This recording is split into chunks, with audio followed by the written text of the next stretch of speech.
The current CDC has in the past said we should actually do a pay per organ scheme so that we can, we can have more organs.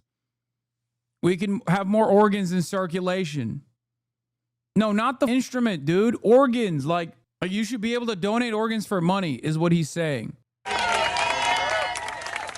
Outside the US Centers for Disease Control, more than a clapping out for departing colleagues, a very public show of solidarity against the Trump administration. Senior leaders resigning in protest at the dismissal of their boss on what they say are political grounds. And what makes us great at CDC is following the science. And so let's get the politics out of public health. Right now, when you look at the devastation that's happening to our staff, our campus, the programs, we won't forget you. We're just now going to really advocate for the great work you all do. Susan Menares was only weeks into her job as CDC director when she was fired on Wednesday, the White House saying she was not aligned with President Donald Trump's mission to make America healthy again. But it was a clash with Trump's Secretary for Health and Human Services, Robert F. Kennedy Jr., that sealed her fate.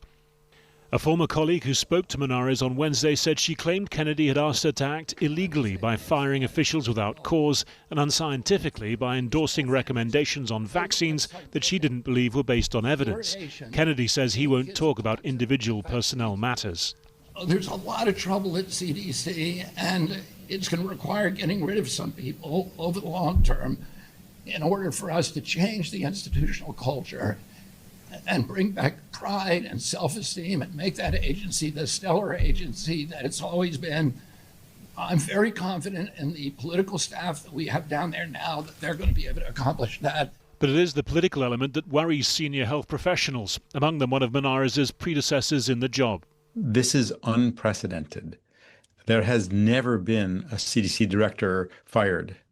And it appears that she was fired for standing up for saying things that are true and refusing to rubber stamp things that are putting ideology into the recommendations of what vaccines our kids should get.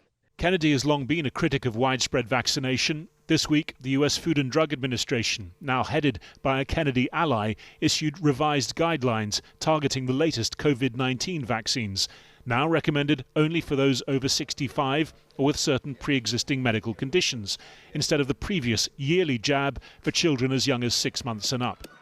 Over the summer, Kennedy also dismissed the serving members of the ACIP, the body that advises on vaccination practices, replacing them with a more vaccine-skeptic panel, due to meet for the first time next month. Menares was quizzed about the move at a Senate confirmation hearing in June.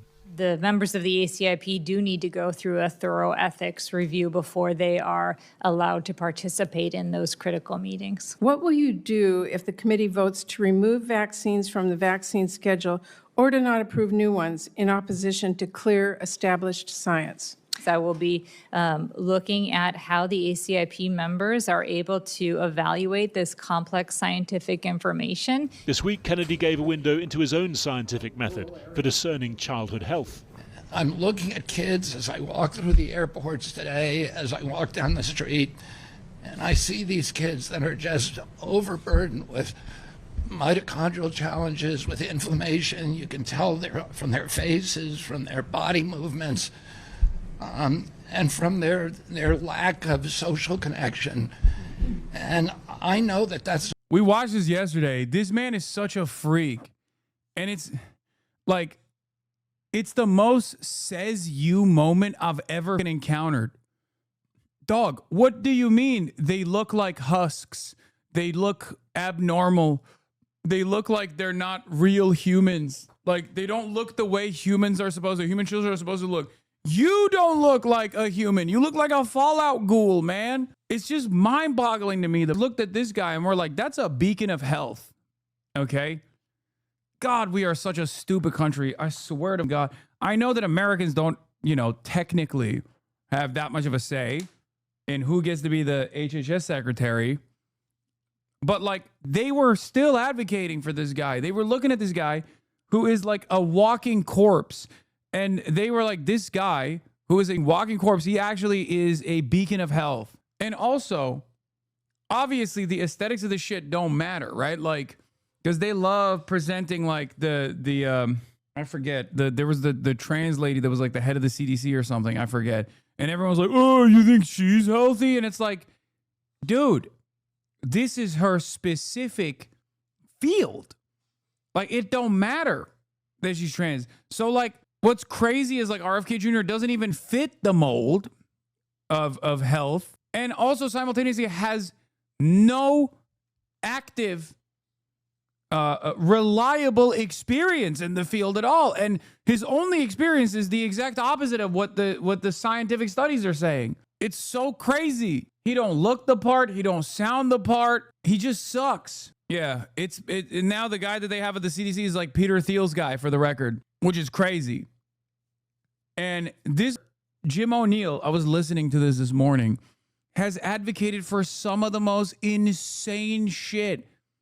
He wants to sell organs, chat. The current CDC has in the past said we should actually do a pay per organ scheme so that we can, we can have more organs.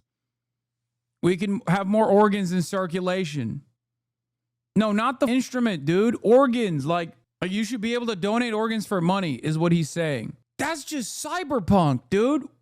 That right there is unironically shit that you see bad guys push for in dystopias in movies. The tech bro takeover of the U.S. continues while the CDC employees clap out their principal leaders who resigned. Trump swears in a 2-decade Peter Thiel advisor to lead the CDC, says Capitol Hunters. Thiel's Palantir already has all your data. He controls your vice president. Now he controls your public health, too. No one is even trying to hide the Thiel takeover anymore. Jim O'Neill's been a key Thiel lieutenant for nearly 20 years. He ran the Thiel Foundation, Thiel's Clarium Capital, and Mithril Capital, the one that employed J.D. Vance, by the way, Mithril Capital. Jim O'Neill is not just a Thiel lieutenant. He's a true acolyte, pushing all Peter's fruitcake ideas, building government-free floating cities, achieving eternal life, getting kids to drop out of college. And he says drug safety testing is for wimps. The new head of the CDC is not a doctor or scientist. He is a humanities major who caught Peter Thiel's eye and spent 2 decades fluffing his Mad King dreams.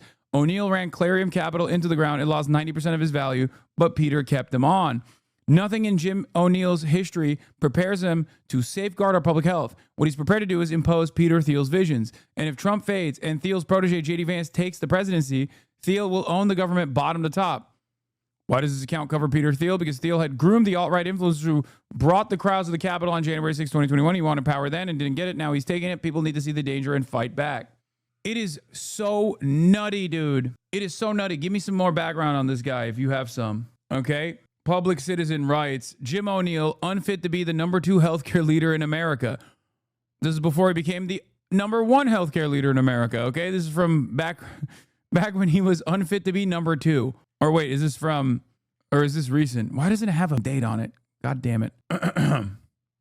Donald Trump's nomination of Robert F. Kennedy Jr. to lead the Department of Health and Human Services has rightly drawn widespread attention and concern, but it's important that Trump's dangerous choice to serve in the second highest HHS seat as Deputy Secretary not to be overshadowed, Jim O'Neill. Okay? O'Neill served in the HHS in the George W. Bush administration, eventually becoming Principal Associate Deputy Secretary. Since then, O'Neill has primarily spent his career running investment funds with and for Peter Thiel. From 2012 to 2019, he served as managing director of Mithril Capital Management, once again, co-founded by Peter Thiel, and also where J.D. Vance worked. A venture capital co-founded by Peter Thiel that funds businesses like Palantir and Helion Energy. Before that, he was managing director of Clarium Capital, another Thiel-led hedge fund. Oh, is this the one? I think this is it, yeah. For me, the most potent and vivid. Should organ transplantation be encouraged or discouraged? In a free market, recipients of... This is at the Seasteading Institute. These guys are psychos, okay? Like, these are the people we laughed at. Like, haha, look at these stupid billionaires. They want to build, like, fake mini nations that don't have to abide by rules and regulation, like BioShock, okay? These guys used to fantasize about BioShock. Now they run the country, bro. Like, directly. Not even indirectly, in the way that they used to indirectly run the country is by lobbying, like closed-door meetings with people in positions of power, writing legislation, blah, blah, blah, blah, blah. Now they're just like straight up put their tentacles directly into the asshole of the Capitol. Life-saving organ transplants, or their insurers or other benefactors, would be allowed to compensate their donors, creating incentive for more people to save more lives. Libertarians are so terrifying, especially when they like get some kind of power, they are shockingly inhumane. Like, he is unironically advocating for the Rothbardian nightmare of a marketplace for organs, okay? I don't think we need to try to figure out why that doesn't exist right now, right? And by the way, it doesn't stop there. These guys want to do marketplace of children. That's not a joke. That is a real thing that Rothbard, one of these anarcho-capitalist libertarian thinkers, actively advocated for. Child marketplace. Okay? That's not a joke. Parents should be able to sell their children to the highest donor, because the highest donor is going to be the best caretaker, is unironically an argument that people have made. In a cartelized system, people continue to die far too early and needlessly. In America's cartelized system, 11 people every day.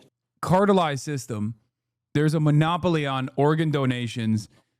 Ironically enough, the monopoly on organ donations is just the regulatory control, so that there isn't a marketplace for the highest bidder, and instead it's dished out by who needs it the fastest.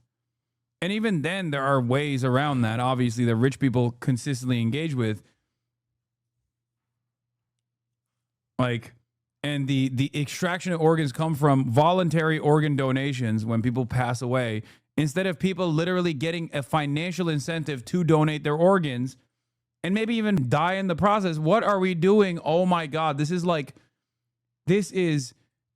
capitalist eugenics through and through. Well, the working poor have reliable body parts that we could take. Amazing. Amazing that the Republicans don't realize that these are the people that are backing the party right now, by the way. These people who kept saying, like, the World Economic Forum wants me to be a homosexual, I will not do it, went and voted for the guy who is telling them, you're going to eat the bugs, you're going to like it, you will own nothing, we will do mass surveillance around the clock with AI, like, you know, with Israeli... with Israeli-backed AI, and if you, God forbid, say something that the administration doesn't like, you're going to jail. Maybe we'll actually pay you for the organs that we take from your body after. Amazing. Are you ready for the New World Order types? Unironically, are pushing for the New World Order. Die while waiting for a kidney that could save their life. And there are plenty of healthy spare kidneys walking around, unused. I'm sorry, like... That's the head of the CDC now. Wait, we got to run it back. You have to hear it again. Life. And there are plenty of healthy spare kidneys walking around, unused. Yeah.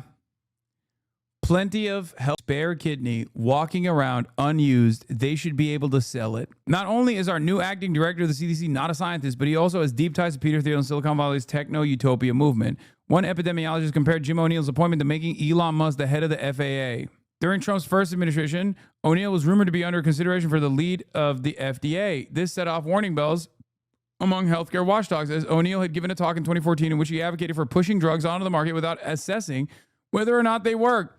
Let people start using them at their own risk, he argued. Let's prove efficacy after they've been legalized. What I never understand about these guys is that that's how it used to be. There is a reason why that's not how it is now. And the reason is because people fucking died, bro. That's the whole point. There is a reason why we set these rules, man. What the fuck are we doing? Like, dude, this shit is so dumb. Like, being a libertarian must be awesome, okay? Because you just run around being like, every rule that was written with blood, okay, is actually bad and wrong, and we should revert back to a time when those rules didn't exist that made those rules an inevitability because people fucking died. That's why, like, the anti-OSHA advocates are so stupid. Like, all of that regulation exists not so that people can be fucking annoying. It exists because it was a necessity. Oh my God. At the time, Public Citizen compared O'Neill's proposal to the 19th century snake oil salesman who fooled people into purchasing ineffective products. The idea of regulating medicines based only on safety is even worse than it sounds.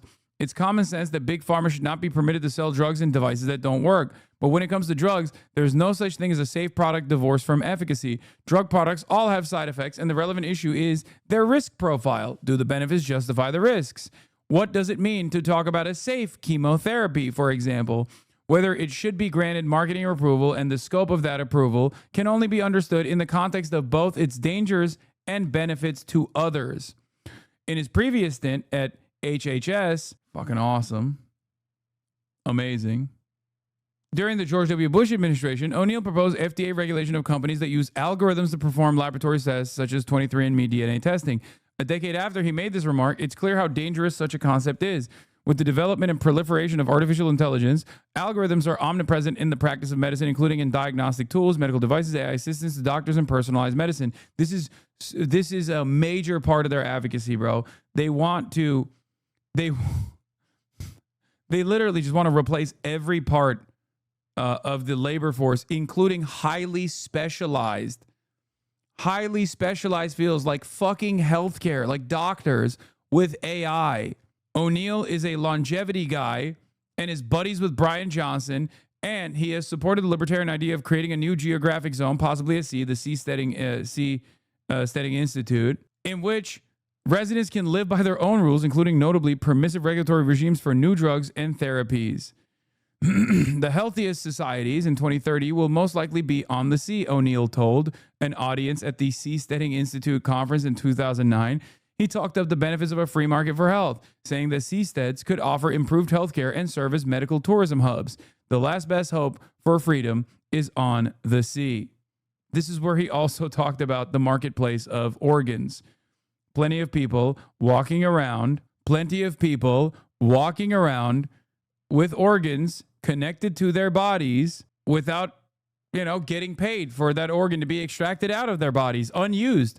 How dare you walk around with an organ unused? A wealthy person could use it. Oh my God.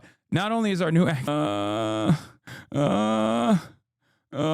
it's so bad. O'Neill is also, AI. This is not to mention AI's use throughout the healthcare system, including potentially pernicious use by private insurers to make medical authorization decisions. And the FDA and other parts of the HHS do not regulate AI and algorithms, or do so with a light touch. Rampant consumer abuses and preventable injuries, death, and suffering are certain to follow. Remember, they already love United Healthcare utilizing AI to deny people coverage. Okay, so get used to more of that. Fantastic. It's plausible deniability. It's cheaper than a doctor. Awesome. Who cares? You can pay off some medical malpractice suits in the process, but ultimately, it's good for profits. O'Neill has also indicated that people should be free to sell their organs, an exploitative and unethical practice. But just come on, man. Overall, O'Neill has indicated that healthcare should be run as a free market. That's right. That's great. That's good. That's a good thing. It should be run as a free market. Okay? That's certainly not the already existing problems with our current healthcare structure. It's just not free enough. Put the kidney in the bag, big bro. Yep. Believing that less regulatory protection would not harm patients, but rather allow innovation. He has blamed suffering under the current healthcare system not on corporate greed and a lack of proper access, but on a lack of sufficiently free market. Yeah, the freer the market is the freer the people, baby. For one thing, God damn it. For one thing, it suggests healthcare is a commodity and that people should get what they can pay for, and for only what they can pay for. It rejects the moral common sense of widely held view that healthcare is a right. Second, it ignores the fact that most healthcare decisions are not, or at least should not be, discretionary. When people have a medical emergency, they need care, whatever the price.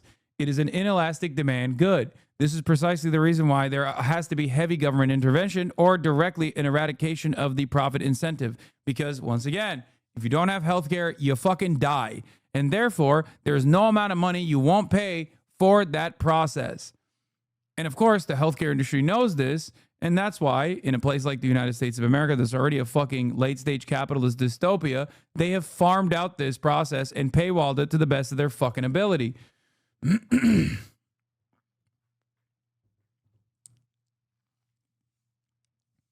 Amazing. But hey, guess what? If you're poor and are going to die because you can't pay for your health care, then at least you can buy a PlayStation 5 before you go out by selling a bunch of your fucking organs. What do you think this is for? Who do you think this will benefit? Not you. Okay? Definitely not you. I've had 2 instances in California. I've been looking for mental health care. Both places have been trying to get me to sign a consent form. This is ridiculous. They want to use AI for mental health therapy. The whole thing felt coercive and scummy.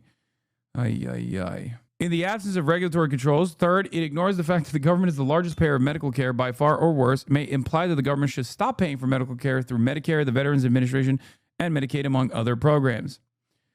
Of course, there's conflicts of interest. Many of O'Neill's investments, board's positions, and career choices have resulted in ties to healthcare-related companies that could pose conflicts of interest if he joins the HHS. Well, he's not even joining the HHS. He's already putting his fucking fingers directly in the asshole of the CDC, so that's fantastic. Oh, no. Guys, it's fine. It's okay. We're saved. Susan Collins is extremely alarmed. Thank God. I was worried. At this point, she must be joking, right? Like when she says this, she knows it's a meme, right? There's 0% chance that she hasn't seen the jokes at the, like, this is the meta. When all else fails, just know that Susan Collins is going to say that she is extremely alarmed or severely concerned or troubled by whatever the Trump administration is doing. Now, will she vote against it? Fuck no. What are you, stupid? She already said the thing. Say the line, Bart. I'm extremely alarmed at the Trump administration. Insert new thing that they did. That's it. That's all. You can always expect Susan Collins to reveal how concerned she is about insert new fresh hell the Trump administration has brought about. Fucking amazing. He joined the board of directors of Advantage Therapeutics in 2023, a pharmaceutical company developing treatments for neurodegenerative conditions. His former firm, Mithril Capital, invests in various healthcare ventures. Other alarming and extremist projects. O'Neill has served on the board of an organization that seeks to set up floating cities. I shouldn't be laughing because, like, these guys literally don't need a floating city anymore. They just have America. O'Neill once introduced... Friedman has said... Seasteading Institute is a Thiel-backed organization founded by Milton Friedman's grandson, Patry Friedman. Friedman has said the Institute's goal, I envision tens of millions of people in an Apple or Google country where the people would not vote, but rather companies would govern in what Friedman called a successful dictatorship. O'Neill once introduced Patry Friedman at the Thiel Foundation event, saying, if I want to predict what I will be thinking a year from now, I just ask Patry what he's thinking today. O'Neill appears to share the Thiel's obsession with anti-aging and potentially even achieving immortality. Thiel himself has advocated for injecting blood from younger persons as a part of the anti-aging process. This is real. Blood boys. J.D. Vance may or may not have been one of his blood boys. O'Neill's public comments have not gone so far, but he has strongly advocated for medicines and technologies that purport to reverse aging and spent time as the CEO of anti-aging nonprofit SENS Research Foundation. Senators should decline to confirm Jim O'Neill as Deputy Secretary of HHS. Of course, Susan Collins is concerned, but it's cool. That's all you need to know. O'Neill voiced, during the COVID pandemic, O'Neill voiced public support for unproven treatments that were not supported by scientific evidence, including ivermectin and hydroxychloroquine, as well as vitamin D as a supposed prophylaxis. Amazing. Here are some of the former CDC leaders that resigned after the head of the CDC was fired. I think that, well, first I want to say one thing in response to something Dan said. So I think that an important thing to ask the secretary is, has he been ever briefed by a CDC expert on anything, specifically measles, COVID-19, flu? I think that people should ask him that in that hearing. What would the answer to that be? So the answer is no. So no one from my center has ever briefed him on any of those topics. Really? So I don't know where he's getting his, really. No one has ever briefed him on any of those issues that you just mentioned there, including... Bro, while all this is happening, if Trump fucking dies this weekend and then motherfucking J.D. Vance becomes president and the Peter Thiel dictatorship is imminent, I will lose my goddamn mind. Here's Laura Rosen. Trump has no public events scheduled all weekend. Don't believe he was seen today either. J.D. Vance says he's ready to take over as president if, God forbid, there's a terrible tragedy with Trump. I jokingly talked about this yesterday, or I tweeted about this yesterday as a joke. I said, well, he did kill the Pope after all. And, turns out, who knows? Are you taking the weekend off? I am going to Michigan over the weekend. Because, On the one hand, you're like, oh, sweet. It'll be so sweet. It'll be so glorious. On the other hand, the alternative is JD fucking Vance, which means that the freak Peter Thiel has succeeded in the hostile takeover of the entire American government. Oh my God. Holy moly. JD Vance is a wet blanket, zero charisma. It don't matter, brother. It don't matter. That only matters during the election cycle. That don't matter if there is a fucking, if there's a takeover, like a constitutionally approved second in command takeover of the administration. Yeah, he's a wet blanket. He most likely can't fucking drum up support from the same Trump forces when he's running for president, but maybe he doesn't have to run for president. That's the worst outcome. Because like JD Vance is one of the only people in the admin that knows how fucking stupid Trump is, okay?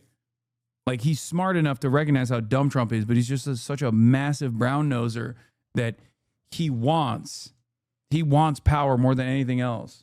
And he is Peter Thiel's blood boy.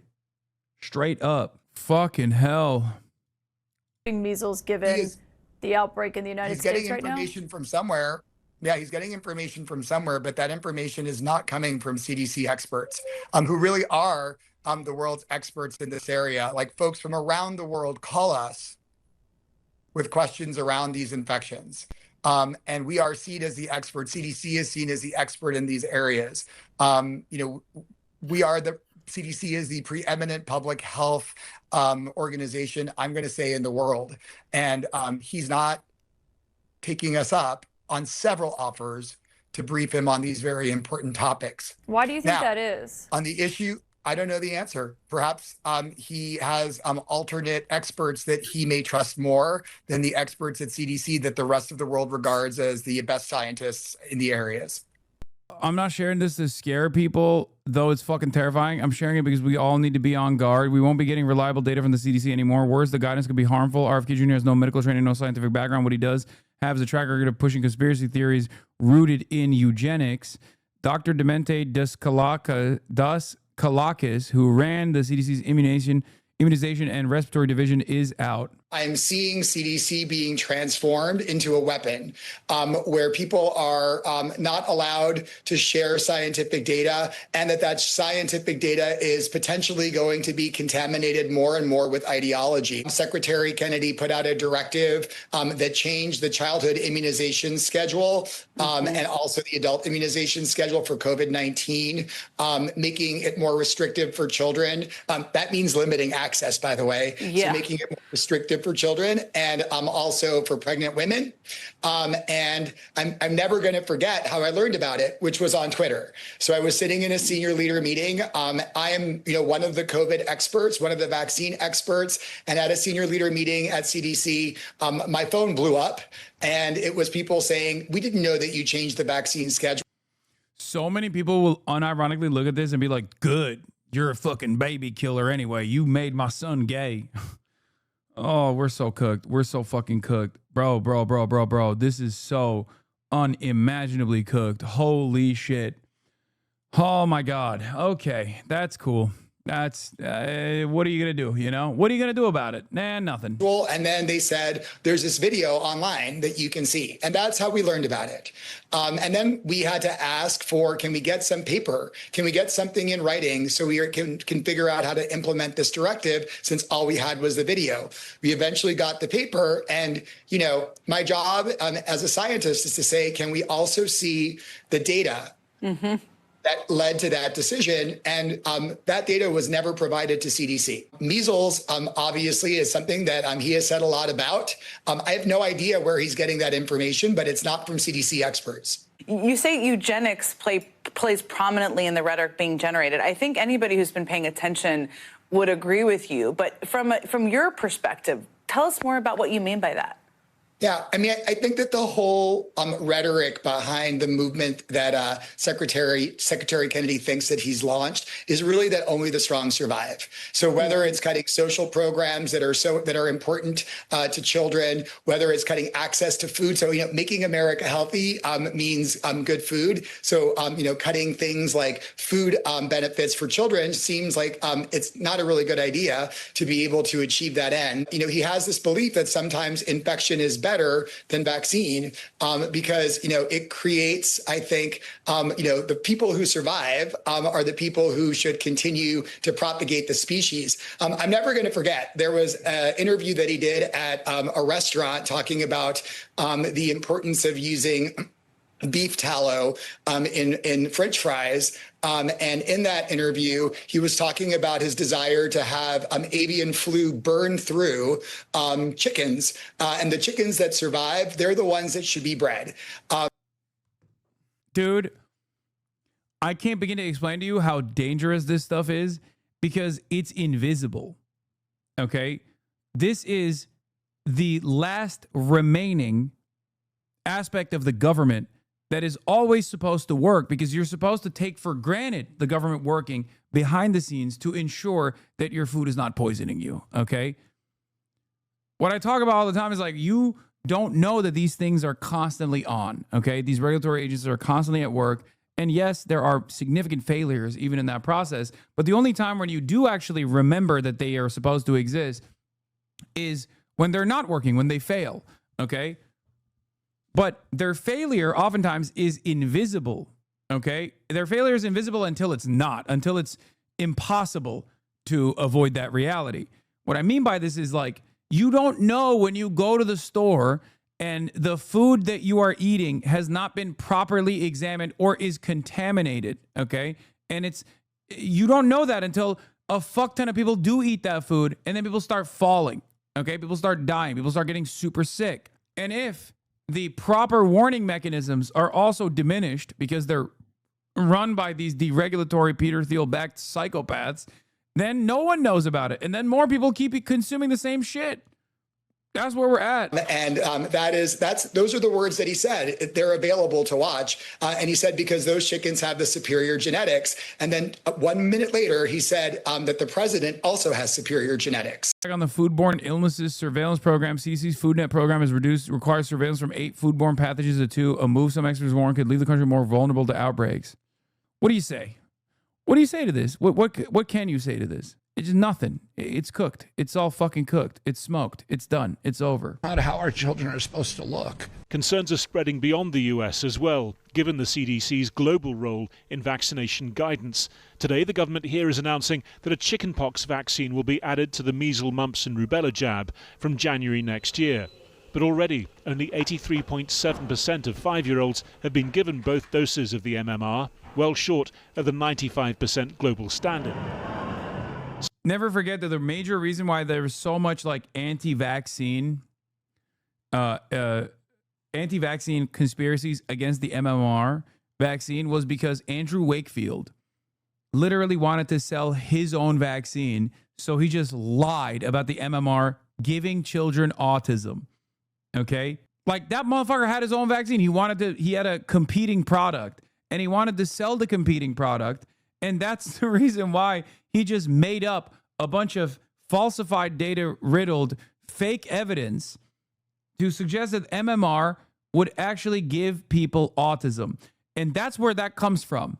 A guy who just wanted to sell his own fucking vaccine, who was just mad that the MMR was effective. So if you hear someone say like, oh, vaccines do autism though, right? Like, which is something that RFK is saying, something that Trump has said in the past as well and continues to say, that's where that comes from. So what effect might a shift in US policy have on public sentiment here? It's gone full circle because it came from one of our doctors who was struck off, who's now very prominent in America. Yeah, Andrew Wakefield. She's literally, British doctor Andrew Wakefield, who had his medical license taken away from him because of the thing that I just described to you. Of course, he came to the United States of America and has a wonderful career as an anti-vaxxer, an anti-vaccine skeptic, a vaccine skeptic, and lives in like a fucking mega mansion and shit. Yeah. and very influential. And naturally, across both sides of the Atlantic, lots of conversations happen. And I think we are influenced by American culture as much as many other countries are in the world. So yeah, I think lots of the misinformation has stemmed from there. This month has already seen reported real-life consequences of vaccine skeptic messaging. A gunman firing hundreds of rounds at the CDC building in Atlanta, Georgia, killing a policeman, then himself. All of it contributing to what is reported to be a bleak, even tearful mood inside the agency. Its incoming acting head has been named as Jim O'Neill, Kennedy's deputy at the health department, seen as likely to bolster his boss's moves on vaccine reform. All right, here we are in the bowels of the Pentagon for the Pete and Bobby challenge. Earlier this month, Kennedy, a proponent of testosterone as well as blue jeans when it comes to workouts, took part in a fitness challenge with the defense secretary, 100 push-ups, 50 pull-ups. If so far his tenure has been characterized by this sort of bluster and eccentricity, in the coming weeks, the consequences of his decisions on public health may start to hit home.